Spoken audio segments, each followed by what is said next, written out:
So now we're connected to the vehicle. We can open the ESI Tronic 2 software. There are generally two ways to be able to do this. You'll either have a desktop icon, like so just here, or you may have the DSA Diagnostic Software Access menu on your machine. Now that would normally apply to things like the FSA diagnostic tools or the ESA gas analyzers, if you happen to be running ESI Tronic from there. But most people will be running it from a normal laptop, and so it will be on a menu item like so. We double click on that. It takes a few seconds to open because it is quite a large software package now, and we end up with this screen here.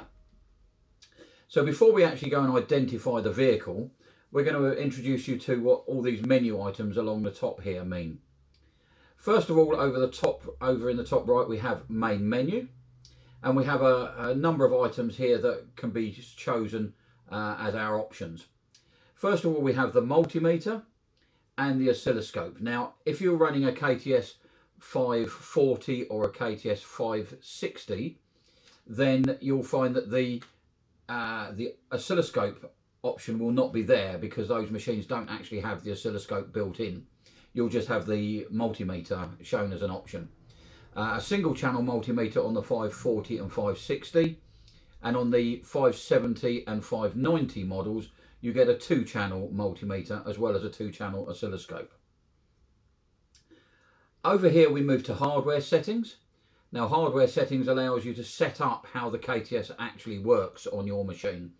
So if we click on hardware settings, we have the option to change the configuration or to start a new configuration. Now I think what we'll do is we'll do that as a separate tutorial, just a short tutorial on a different day. Going back to our main menu again, system information takes us to a bit of information about the Bosch software that we've got, a bit of information about what we're running there, system information about your particular laptop or PC, and also some legal information that Bosch want us to take a look at.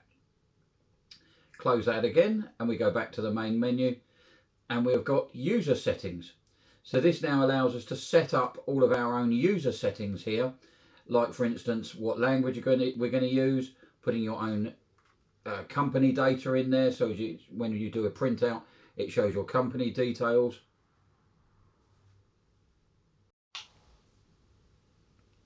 Any messages that have come in, things like proxy settings, if you have to use a proxy server rather than a direct internet connection and so on, how you set up your printer and so on and so forth. You can set up the units that are being used, whether you're using feet and inches or kilometers and meters and so on, and also the way in which vehicle identification works and so on. So there's a whole load of options just in there. Closing that, if we come back to the main menu again, we've got protocols. Now I'll come back to protocols a little bit later, but it's a bit of a strange one because we wouldn't really call it protocols in the UK. We'd probably call it save data from vehicles or whatever. But it's quite commonly used as a menu item on a lot of German tools. If you're familiar with the Volkswagen Odis tool, then they also use the word protocols for anything that's been saved. Coming down the list here, we go to ESI ticket. That allows us to make a report back to Bosch if we've got a problem with the use of ESI Tronic. Perhaps we found a glitch with it or an error in there or whatever.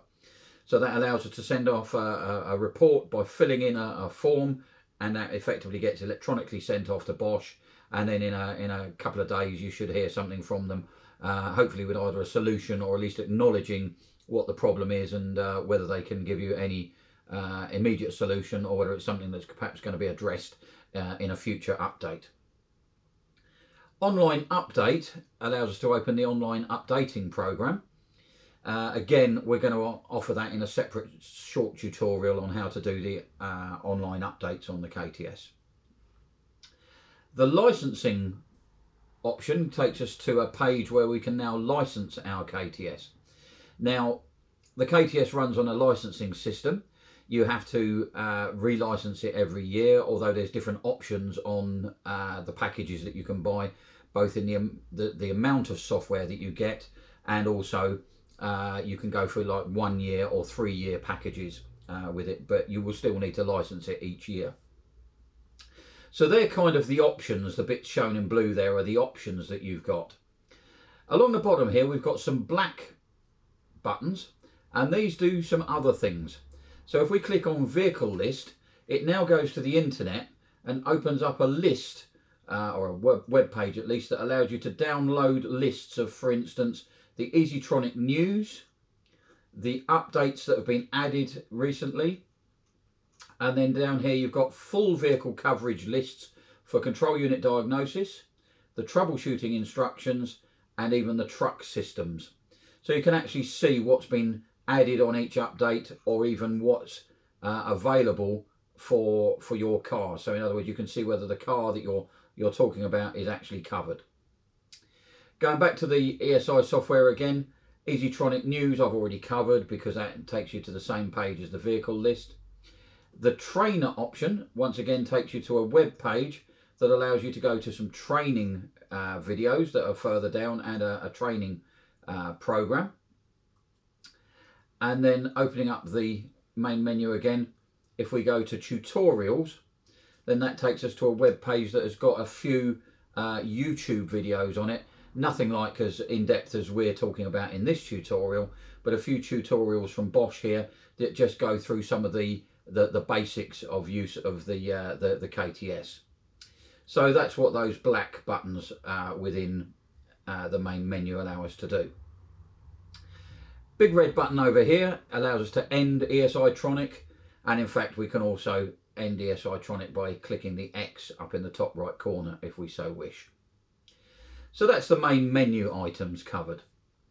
Alongside the main menu we've got a print option, so that allows us to print the current screen, or if we were looking at things like fault code data, or we were looking at circuit diagrams or whatever, it would allow us to print diagrams only, diagrams and text, or whatever we choose from the list down here on the left hand side.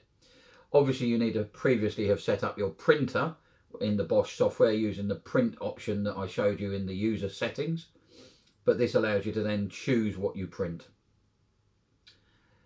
Under the question mark here, it opens the help menu. Now this is the Bosch context specific help. So as you see here, it is opening up help specific to the page that we are currently on.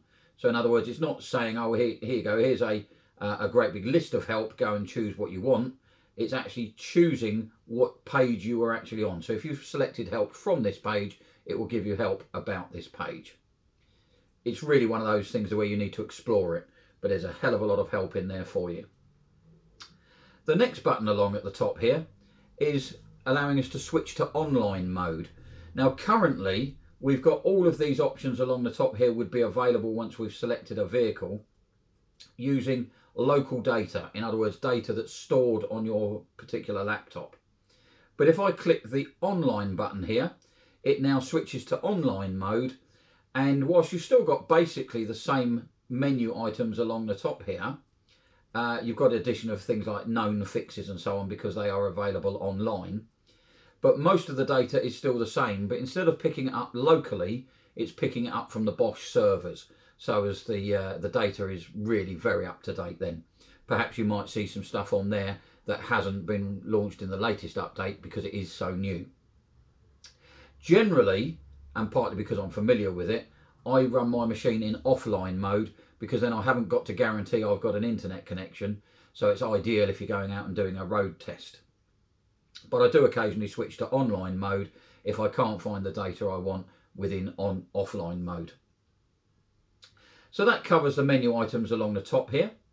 Just to indicate what KTS 570 and this little green Bluetooth icon means, that tells us we've got a KTS 570 currently paired to the laptop. And then the green Bluetooth symbol indicates that the KTS is ready to communicate with the diagnostic software. If that symbol was either amber or red, it would indicate that we have got no communication if it's red, or if it's amber, it would indicate that it's trying to communicate with the KTS, but hasn't done so as yet. So that covers all our items along the top here, in this menu row here. You'll see along the top set of tabs here, we have a number of options. most of which are currently greyed out. And the reason for that is that we haven't got a vehicle selected. So what we need to do is we need to select a vehicle. So that involves coming down to the next row of tabs, and the next row of tabs have quite a number of options. So the first option, and it's the option that it defaults to, is by description. So here we've got all countries selected. You could narrow down the target market if you wanted to, but I tend to find for the relative few seconds extra that it takes to do a search, it's better to have it left on all, particularly if you do a few imported vehicles or whatever, where they may not fall under a UK spec vehicle. Next we choose whether it's a car, truck, motorcycle or whatever it happens to be from the next item menu. And then we choose whether it's a petrol, diesel, electric or some other type of engine. The next option is to choose the make of car that you're going to go for. So you can choose from the entire list here. And as you see, Bosch cover quite a range of vehicles here. Doesn't do everything, we know that. There is no tool that does everything. But you can see here, they've covered a hell of a lot of vehicles over the 25 plus years that Bosch, KTS and ESI has been running. Once you've selected a make of vehicle, you've then got the options down the right hand side become available to you to choose a model, model type, and then that will allow you to either choose the engine code, or if there is only one engine code fits that model, you'll just have that one engine code listed. Once we've selected everything we can there, if we click search, it shows you in this panel at the bottom here what is the resulting items that match your search criteria. So in other words, if you've not managed to narrow it down quite enough and there's 2 or 3 vehicles fall into that criteria, it will give you a list of those items for you to then go and choose the correct one. So that's if we want to choose the vehicle manually by description. I'm going to come back to a VIN identification because that's what we're actually going to do on this vehicle in a few moments. So I'll come back to that. Last 30 vehicles allows us to now select from the list of the last 30 vehicles we have been working on which vehicle we want to use. So this is particularly useful if you've had to come away from using that vehicle and go to a different vehicle, or someone else has used the KTS in the meantime. You can just go back and select a vehicle you were recently using.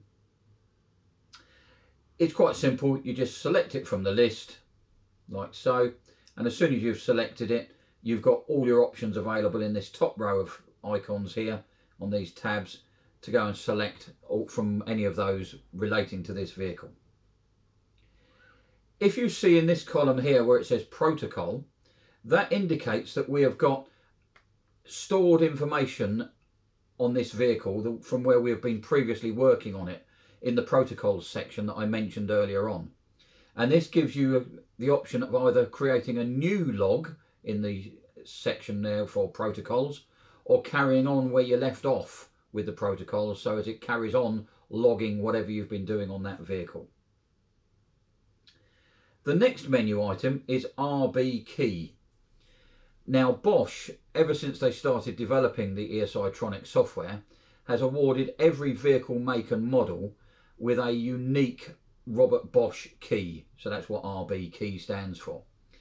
So if you go back to the last 30 vehicles list here, you can see down the left hand column there, you have a list of all the RB keys for the vehicles you've selected.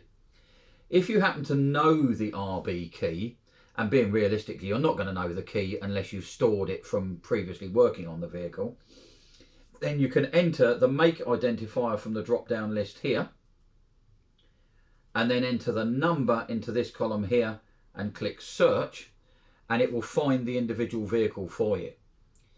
We find some garages find it quite useful to note on the customer's details the RB key for their particular vehicle, because it may save them a few minutes in searching for the vehicle details when they are next working on that customer's vehicle.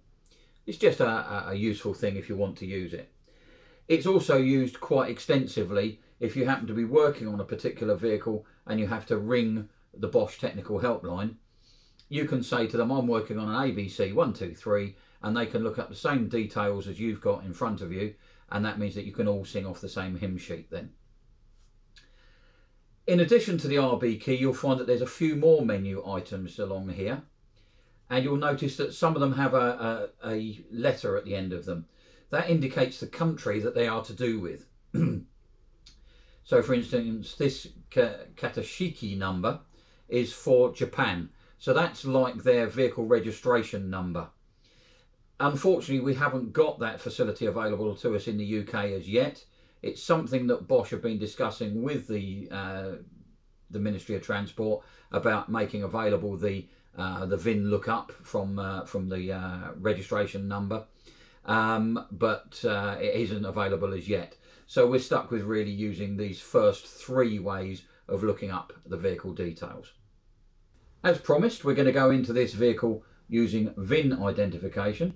So if I click on VIN identification, as you can see here, it opens up the menu item that allows us to enter either manually the VIN number. So if you want to read the VIN off the screen, you can enter it in there. Or if the vehicle's capable of it, we can actually tell it to go and search the vehicle VIN from one of the ECUs, or one or more of the ECUs even. And once we've got the VIN readout, the KTS should be able to understand what vehicle it actually is. So we're just going to go and switch the ignition on the vehicle now, and then we can tell it to search for the VIN number from the vehicle. Now that the vehicle ignition is on, we can click on VIN readout, and it will start to try and communicate with the vehicle. This may only take a few seconds, and as you see there, it's found the VIN number from the vehicle, and it has shown me down the bottom here that that VIN number could apply to one of two vehicles. It's quite simple really. This one is the four-wheel drive version, and luckily from a fuel economy point of view, my car is the two-wheel drive version. Now that I've selected that vehicle, you can see that I have all of my icons up the top here are now coloured in rather than greyed out in these tabs at the top here, and that means that they're available to me. So if I click on vehicle info, this opens up a bit of information about the vehicle, tells me a little bit about the setup of this vehicle, that it's a 5-cylinder, it's a diesel engine turbocharged, and so on and so forth here, and even where it was made. If we click onto equipment systems here, this will open up a page that tells me all about the various ECUs and information systems, if you like, that are on this particular vehicle. As you see here, it's showing, for instance, the airbag ECU being airbag AB9 system supplied by Bosch, and these X's in these boxes here tell me a little bit about what is capable on the KTS. So the way we've got the little plug-in icon at the top here, that's telling me that my KTS can talk to that system on the car. And then where we've got this little hazard symbol and the magnifier there, because there's an X in that box there, it tells me that I've got technical information about that particular system. If we go further up the list, we can see here that under the lambda sensor, we've got technical information about the lambda sensor, but we can't directly talk to it, because obviously we'll be talking to it through the engine management ECU, which is here, and we have technical information for the engine management as well. If I were to click on the X, either for the diagnostic side or for the troubleshooting side, the information side, it will take me to that chapter either on the diagnostic tool or on the technical information system. So it gives you like a shortcut to those particular systems. If I click up the top here where it says diagnosis socket, it now opens up an additional window, and it takes us to Volvo V70 Mark III, because it knows what the vehicle is. And if I click on that, we now open up a little schematic diagram showing us a picture of a car, drawn by a 6-year-old, I think. It shows us the likely location of the diagnostic socket. It may give us a brief description of where the diagnostic socket is. It gives us a pin layout of the diagnostic socket, And then at the bottom here, it gives us a table showing us which pins are used in the diagnostic socket by which system. So as you can see here, pretty well everything on this car comes out through pins 6 and 14 via the standard CAN bus. But anything that might be security related, we can see are actually on pins 3 and 11, because the vehicle manufacturers are allowed to do their own thing with some of the security information. So they've decided to put that on 3 and 11 in this case. This chart can be particularly useful if you've got a pre-16 pin vehicle, because obviously on older vehicles we may have to actually pin out the diagnostic sockets. Take for instance the old Mercedes 38 pin sockets. We can actually pin them out individually, and you obviously need to know which pin numbers are connected to which ECUs. So that's important information there. When it comes to this type of vehicle, because we're using the multiplexer built into the KTS and the standard 16 pin cable, the KTS will automatically default to whichever pin or pair of pins, in the case of CAN communication, it requires to go to, because it already knows what this vehicle will be communicating on, and it will automatically address those pins in order to communicate with the particular ECU. Just going back to the top diagram a second, as you can see, that's obviously set up for a left-hand drive vehicle. So obviously for a lot of right-hand drive vehicles, you may have to transpose that over to the other side because of the mirror image of the dashboard for the UK market. Just going to close that, and that takes us back to the menu we were already on. So that's diagnosis socket dealt with. Under important and important make info is a whole raft of information. Now that information may refer to things like connection to the vehicle, any problems with communicating with the vehicle. It may give us an overview, like here, if we go down to this one here, it will give us an overview of how the California Air Resources Board ISO communication system actually works, and so on. So it's good information that you may need to refer to if you're struggling to get communication along the way. I'm not going to go into each individual section of there because there's a huge amount of information. And then the last tab I'm going to talk to you about here is abbreviations. I'm just going to make that bigger so we can see it a bit better. As we know, the motor trade is absolutely crawling with abbreviations. We can never know all of them, no matter how long you've been in the trade. We're never going to understand them all. And so Bosch have compiled a massive abbreviations list here, like a dictionary for the motor trade almost. So if somebody said to you, what does LWR stand for? You could go in here, click on L, it will open up the chapter for L, scroll down to LWR, and LWR stands for Headlight Vertical Aim Control. Stands to reason, doesn't it really? It's obviously derived from a German abbreviation. And LWR in this case is actually the Headlight Vertical Aim Control. And just to prove that the Germans do have a bit of a sense of humour, we've got a very commonly used acronym in the motor trade, haven't we, of RTFM, when we're suggesting that somebody should perhaps go and read the manual about the vehicle. And believe it or not, RTFM is in the KTS ESI list here. And as you can see here, it's an abbreviation commonly used by programmers as a way of demanding that you should read the operating manual. Other possible interpretations are read the fine manual, read the full manual, read the field manual, read the famous manual, but it actually stands for something more crude. Well, of course, we all know what that stands for. Just proves that the Germans do have a sense of humour after all. So we're going to close that, and we end up back at our main menu like so. So that covers all of the sections here in these tabs at the bottom here. So what we'll do now is we'll go across to diagnosis, and that tab allows us to actually do our communication with the vehicle. So by clicking on diagnosis, it now gives us another 5 tabs underneath it that we can use. So the first one we're going to go to is system overview. And in order to do a system overview, and in effect what a system overview is it opens up the communication device and makes it so as it talks to every ECU on the car, either directly or via the CAN gateway, depending on the vehicle type. And it will then do a system search to find all the systems that it can find on the vehicle. So we'll start that now, and this can take a few moments to do.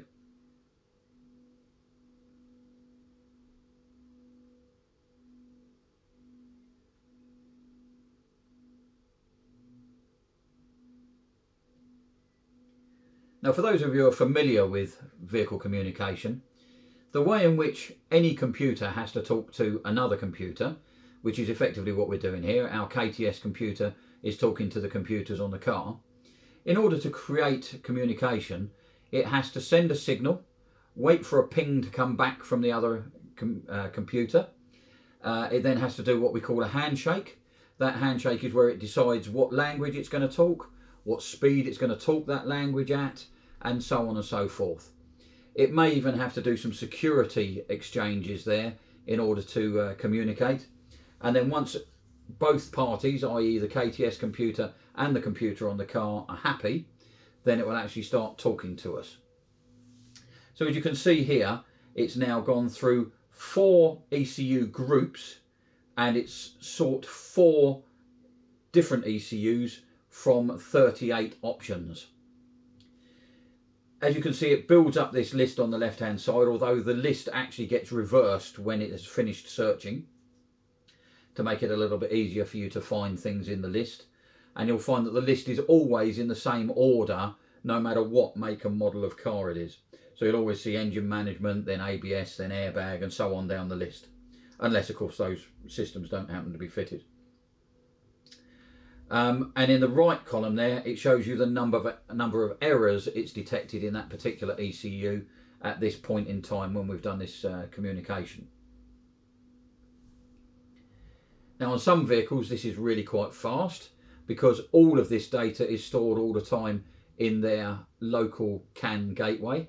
So for instance, later Volkswagen Audi cars have the CAN gateway, and it stores all that information, and you'll find this in just a few moments. We'll find its all the information out from the car in just a few seconds.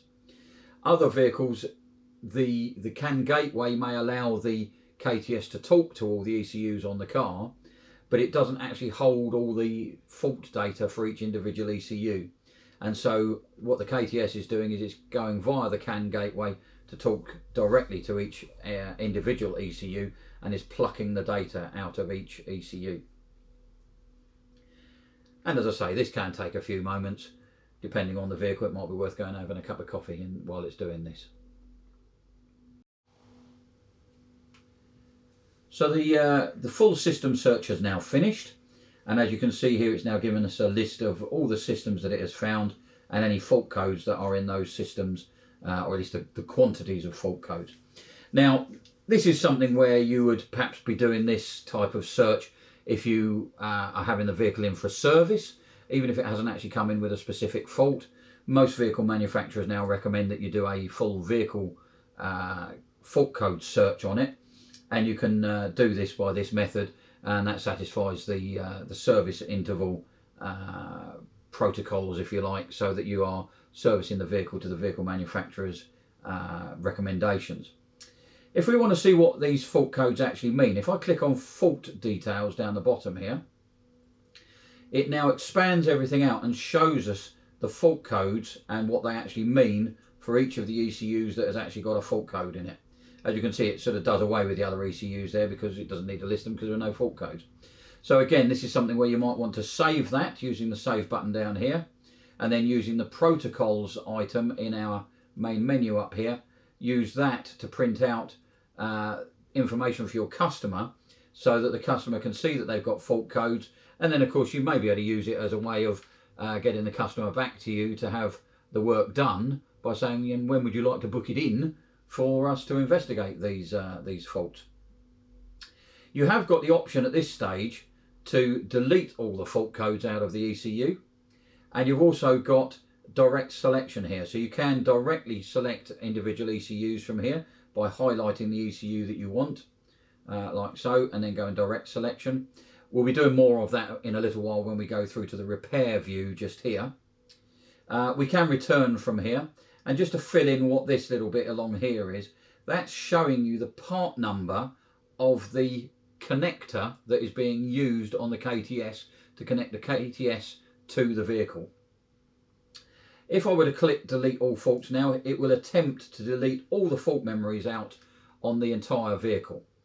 Not necessarily something I would recommend doing unless perhaps you've got a few CAN faults coming in, and some vehicle manufacturers sort of say, oh yeah, just delete the CAN faults, and if anything comes back, then investigate it.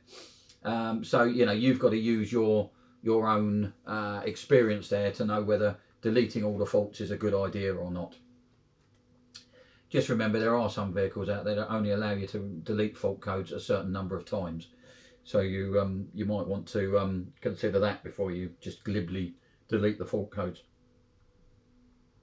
Just wait for that to finish. Just takes a few seconds depending on the speed of the vehicle communication system, and of course the number of fault codes that you've got in there.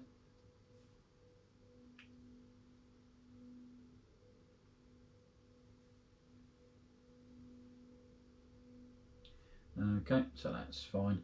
I know that one always comes back because the battery is faulty in the telematics system on the car.